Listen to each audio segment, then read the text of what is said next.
ഈ രീതിയിൽ പ്ലേ ചെയ്യേണ്ട ഒരു പരിപാടിയാണ്. അപ്പം അഖിൽ ബ്രോ ഒന്ന് മറ്റേ ഞാനിത് കണ്ടു എന്നാണ് അവിടെ എല്ലാവരും മിഥുനെ തള്ളി പറഞ്ഞപ്പോൾ, മിഥുന്റെ ഇഷ്യൂ വന്നപ്പോൾ ഞാൻ അവിടെ മാറോട് ചേർത്ത് ഞാൻ അവനെ പിടിച്ചു എന്നൊക്കെ പറഞ്ഞു. എവിടെ ബ്രോ എവിടെ?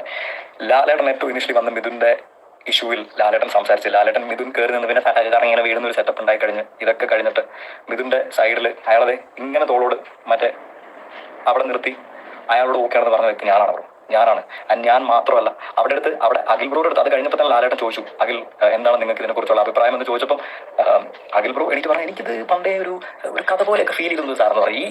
അപ്പം എണീറ്റ് നിന്ന് പുള്ളി അപ്പം തന്നെ പ്ലേറ്റ് മാറ്റി. ഇതേ പുള്ളിയാണ് നേരത്തെ മിഥുൻ്റെ അടുത്ത് ഇതിനെ വെച്ചൊരു സിനിമ ഉണ്ടാക്കണം, ഇത് നല്ലൊരു കഥയാണ് എന്നൊക്കെ പറഞ്ഞ് നടന്ന സെയിം ആളാണത്. മനസ്സിലായില്ലേ? ഇതുപോലെ ഞാനും പറഞ്ഞിട്ടുണ്ട് അയാളുടെ അടുത്ത്, ബ്രോ നല്ല ഒരു സിനിമയ്ക്കുള്ള പരിപാടി ഉണ്ടാക്കണമെന്ന് ഞാനും പറഞ്ഞിട്ടുണ്ട്.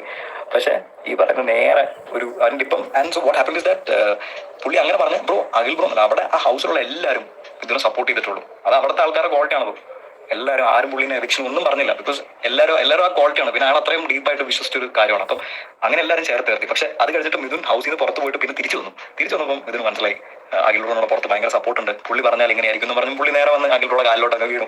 എങ്ങനെയാണ് അഖിൽ ബ്രോ ഇങ്ങനെ ഒന്നും കൂടി വന്ന് പറയണം, ജനങ്ങൾക്ക് മനസ്സിലാവും. അപ്പോൾ അഖിൽ ബ്രോ എന്ന് പറഞ്ഞതേ സുഹൃത്തുക്കളെ എന്നൊക്കെ പറഞ്ഞ് അപ്പം പലരും മറ്റേ ഹൗസിൽ റീ എൻട്രി നടത്തുന്ന സമയം അപ്പോൾ പുള്ളിക്ക് മനസ്സിലായി പുള്ളിക്ക് അവിടെ ഭയങ്കര സപ്പോർട്ടായിട്ട് ഒരു ഇതുണ്ടെന്ന്. എന്നിട്ട് പുള്ളി ഞാനപ്പോൾ ആ ഷോയിലില്ല, പുള്ളി നൈസായിട്ട് എൻ്റെ തലക്കിട്ട് വിട്ട് എന്നാണ് മിഥുൻ ഈ കഥയൊക്കെ പറഞ്ഞു കൊടുത്തേക്കുന്നത് ഞാനാണ് എന്നൊക്കെ പുള്ളി അവിടെ നിന്ന് പറഞ്ഞിട്ടുണ്ട്.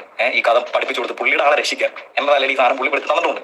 ഓക്കെ, അപ്പം all of this is pure politics, man.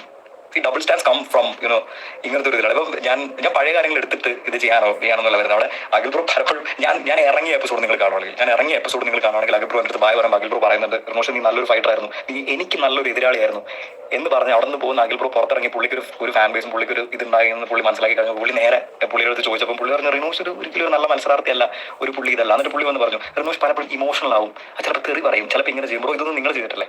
ഇവിടെ ഏറ്റവും കൂടുതൽ ഞാൻ ആരെയും മറ്റൊരു സാധനം പലയിടത്ത് ഇങ്ങനെ അടിക്കാൻ പോകുമെന്ന് പറഞ്ഞ് ഞാൻ പോയിട്ടൊന്നുമില്ല ബ്രോ. ഇമോഷണൽ ആയിട്ടുണ്ട്, മനുഷ്യനാണ്, ഡെഫിനറ്റ്ലി ചെയ്തിട്ടുണ്ട്. പക്ഷേ അയാളത് ചെയ്തു, ഞാനത് ചെയ്യുന്നില്ല bro. So all this is double stand. And ആ ഡബിൾ സ്റ്റാൻഡ് ഞാൻ ക്വസ്റ്റ്യൻ ചെയ്യുന്ന ഇവിടെ വന്നല്ല, ഞാൻ അവിടെ വെച്ച് ഞാൻ പറഞ്ഞിട്ടുണ്ട് stick to one stand mister Akhil വരാറുണ്ട്.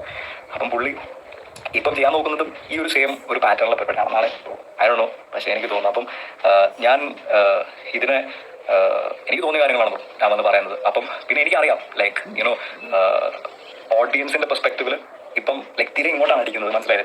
തിര മൊത്തം ഇങ്ങോട്ട് അടിക്കുന്നത് എന്ന് വെച്ചാൽ നിങ്ങൾക്ക് ഇപ്രാവശ്യത്തെ ഷോ അത്രയ്ക്ക് ഇഷ്ടമല്ല, എനിക്കറിയാം. തിര ഇങ്ങോട്ടാണ് അടിക്കുന്നത്. അവിടെ ഉള്ള ചില വ്യക്തികളെ നിങ്ങൾക്ക് ഒട്ടും ഇഷ്ടമല്ല, തിര ഇങ്ങോട്ടാണ് അടിക്കുന്നത്. നിങ്ങൾക്ക് ഇഷ്ടമല്ല എന്ന് എനിക്കറിയാം. അതേപോലെ ഇപ്പം സിബിന്റെ